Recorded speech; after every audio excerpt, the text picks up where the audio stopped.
Okay. So first up on the docket, her name is Irene Coleman. She owns SUMO Japanese Steakhouse. So Irene, please introduce yourself and your business and why you're in the business. Why do you get in the business? Hi everyone, my name is Irene Coleman. I own SUMO Japanese Steakhouse here in Holyoke, Massachusetts. We're located here in Holyoke Mall.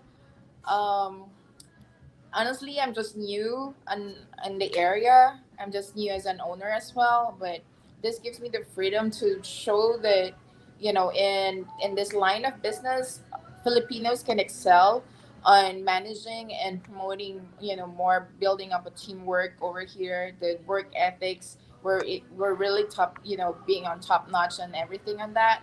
So this is for me to like show showcase what we can do as Filipinos. Yeah, no, Yeah, that's as you can amazing. see that. The pictures are making me hungry, Irene. Um, Yes, yeah. if only we could smell and taste the food over virtual video, that would make my day. You are all welcome to come over here when you guys have time, and then I can show you how we really do the teppanyaki experience here.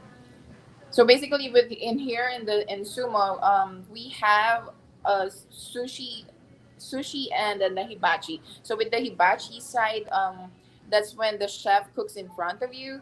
So everything is just fresh, and then the conversation and the show that the chefs do for I you. love that. I love that. Yeah. That's awesome. That's awesome. You said, Irene, that you're new to Massachusetts, correct? You're a Yes. transplant. Yes, we just moved here last March. Um, Originally, I'm from Columbus, Georgia. I've worked there for 9 years, and then when my partner decided to offer me to partner up with him over here in Massachusetts, then I said, yeah, why not? Like, let's move on another level. Yeah, I'm very grateful that they give me that opportunity to, lead and manage over here. Because, like I said, it's really fulfilling for me because I thought, I can only be on, being just on server or just, on the managing part. But they saw the leadership that I gave on way back on Columbus. So they said, oh, I could put that over here and lead the team in the, to progress more. Yeah. Talk about persistence and perseverance and personal growth. I mean that you seem to exemplify that, and now you're in this this business. Were you part of the business prior to moving here to Massachusetts, or really just the ownership happened when you Just moved there? yeah. So when I was in Columbus, I started as a server, bartender, and then manager. And then as years goes by, they said that they saw the potential in me, and then I was able to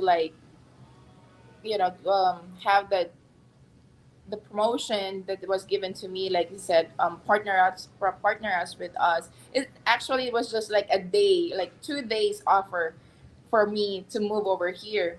And then as I said yes, I have to move all my stuff and move here in Massachusetts. Mm, mm, So it was like a quick change, and I said, oh, why not? I'll grab it. exactly. Yeah. Like you get an opportunity, you got to take it, right?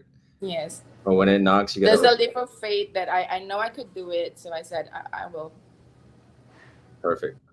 Yeah, no, that's exactly why we're here today, is because people don't realize, are are sitting watching this right now, or watching the recording, thinking to themselves like, oh, I could never get to, I can never do this, I can never do that, and the reason why we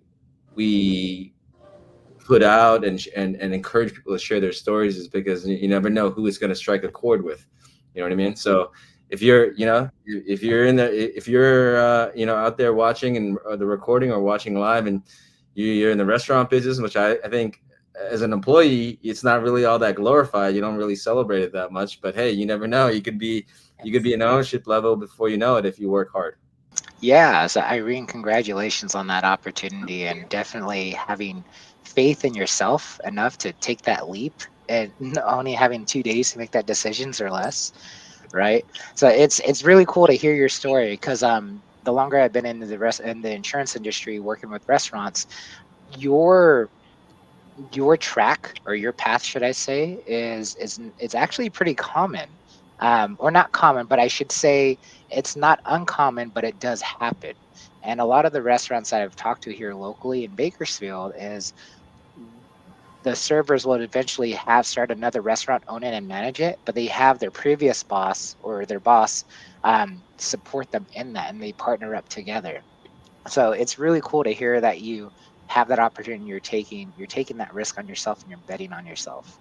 So I just want Yeah, to continue to encourage you to keep going. Yeah, I'm very excited on that note because um doing this for just a couple of months. I've been here for what, for 5 months, and I'm being offered to take care for another one for New York. So that's wow. another yeah, another step that I want to pursue. Perfect, perfect. Well, That's that's great. also highlights one thing that I could mention too is that make sure you create good relationships because if people Yeah. don't like you, they will not offer you partnerships. Yeah. Hmm.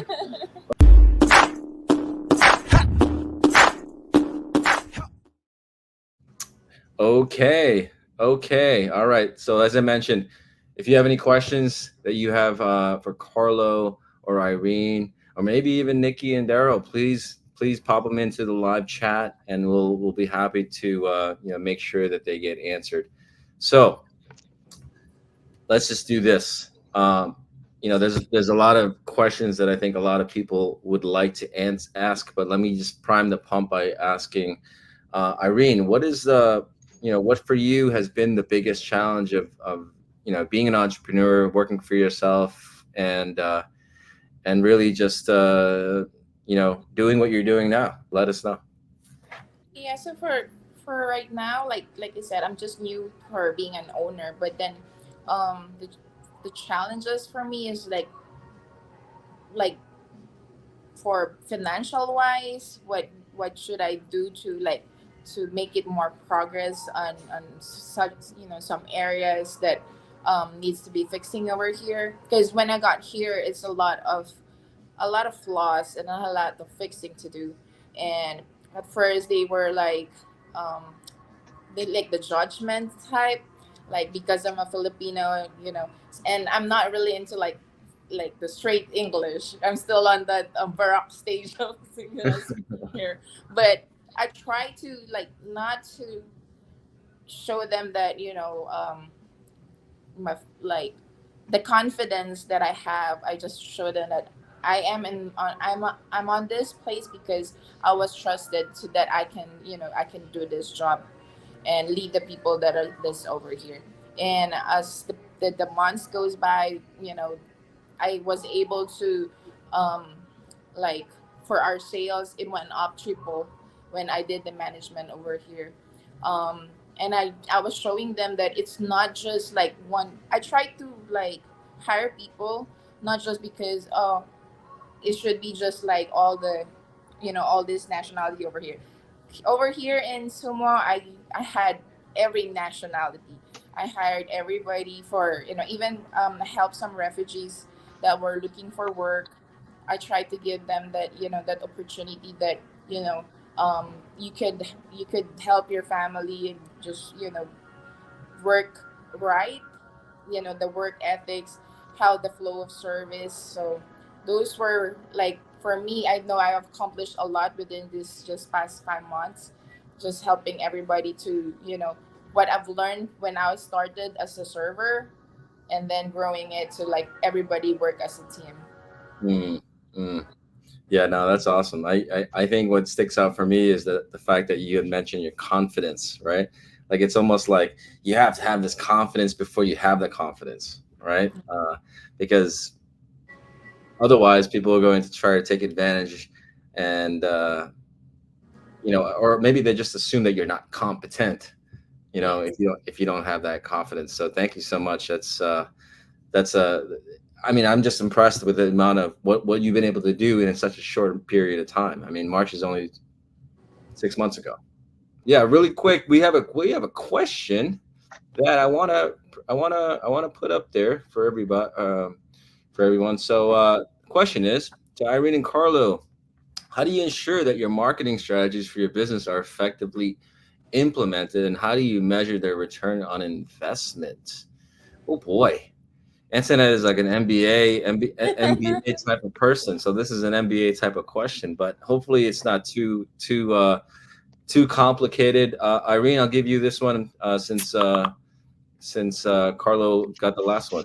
Please, let us know. What do you think? Yes, for the marketing, like I said, since I'm just new over here, for when I got here, nobody knows about sumo. So all they know is that there's a restaurant here beside Hobby Lobby. But when I started doing those like the banners, we even put something on the escalator, a big sky banner in the mall. Um, that helped promote the restaurant. I even go out and then you know do also billboards and stuff for the restaurant, like that would help um other to attract other people knowing about teppanyaki grills, because a lot I believe there's some of the hibachi restaurants also here in Massachusetts, but not all that restaurant would give what sumo can give the customers. But over here I try to implement like how the Filipinos are, that you won't be using your phone when you're on the grill. You're here to be with the family, enjoy the meal together, laugh together, enjoy the show. So that attracts all the family to be over here every weekend. If they're just coming here for just once in a month, they'll be coming here every week just to see with the family and sit down and the dine in. Or Yeah.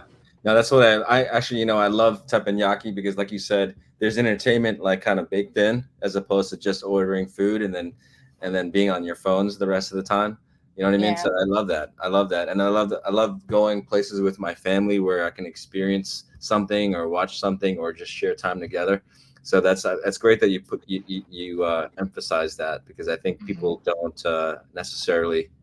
Um, I don't know. Maybe it's just me. I feel like people don't necessarily go out to eat for that necessarily. You Yeah, know what right. I mean? Right now, everybody since we're on the modern era, so everybody's just for like, oh, this is for Instagram, just to show him Facebook. It's just to show off that they're all together. But the main goal here in the restaurant is to make everybody to build that relationship back again. That Mhm. we're here to eat together, to create memories together, laugh together. I love it. Fits me, You know, my biggest question is, again, like, cultural wise, we are Filipinos, so it's very interesting to me how you can sell Japanese food. Like, how are you? Are you part of the team that creates these the sushis? I mean, that is out of the world for me. Like, I don't know many people who have the skills to make sushi. So Yes. I'm so interested. Yeah. So with because before I came here in the states, I've worked in Japan before. I've worked in the restaurant industry for since I was 20 years old. And so when I got here in the US, I said, I have so much ideas on special, how to make, and I love cooking. So I try to I like to collaborate with my art of cooking, and then create something like I like with the pizza. So we do have a fresh salmon pizza over here. So we created another specialty in the sushi bar. So like creating stuff with Filipino mindset, but then incorporated with Japanese cuisine is a really good one. Again, as I was listening to you speaking, you talked about being present, being creating memories, right? Creating those moments. So it's like people are not necessarily coming. Your product is not necessarily the food and entertainment, but it's your product is that you're providing space to help create those moments, those memories with the families that are there. And because as you were speaking, that was like that's what I was hearing you communicate without necessarily saying it. So I was curious, like, how are you looking to, I guess, multiply that or expand that feeling throughout the restaurant? Yeah. So with that being said, um, like most of my for especially for my employees, I I am really more on like personal. I do personal touch with all my servers. So when training them to, like, I want them to make it like treat the customers like they are your family.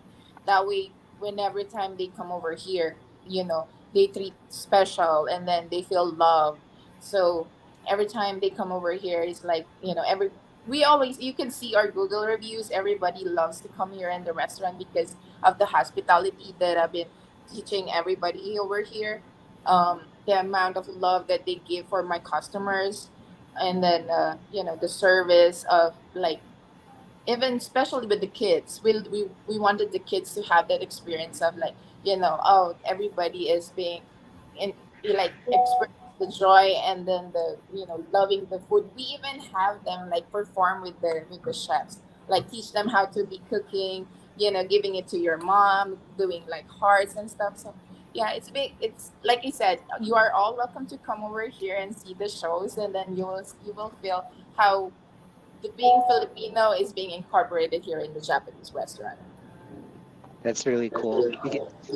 Something in that same book, Unreasonable Hospitality, said service is black and white, where hospitality is like the rainbow.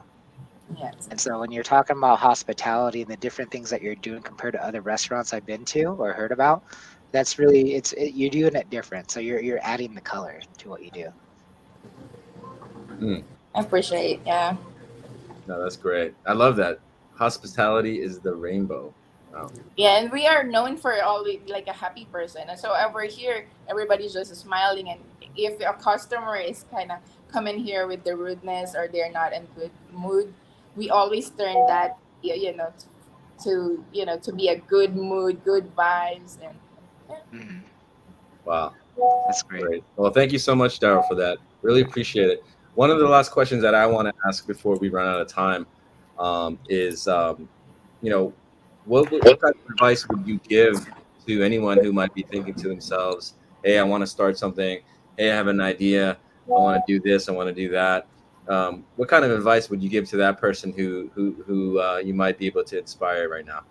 Yeah, so for all the people that wanted to, like like I said, just keep on believing on yourself, like, build that confidence in you, because I know all of us Filipinos have that, like, in our hearts. We can excel in anything.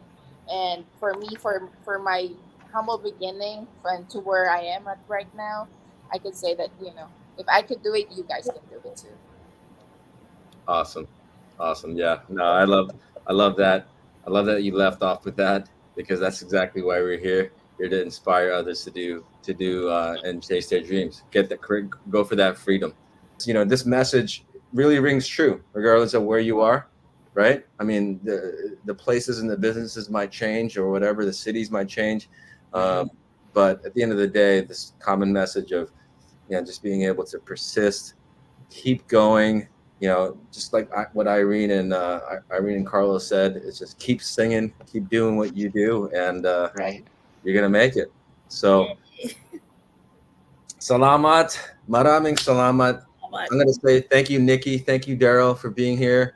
It wouldn't be a show, it wouldn't be live community networking without you guys, and you guys have certainly made it enjoyable. We're going to sign off, but until next week, please definitely join us next week. We're going to have I'm certainly another batch of entrepreneurs who are helping us host, but also helping us introduce themselves as featured guests. So hopefully you join us next week. I'm Ruben Austria of Lifeline. We got Nikki Lopez of ISA Health Solutions, and Daryl D. Ruben, Isa. All right. Make it a great day, everyone. Take care. Thank you. Just do it. Filipino, Filipino, Filipino, Filipino.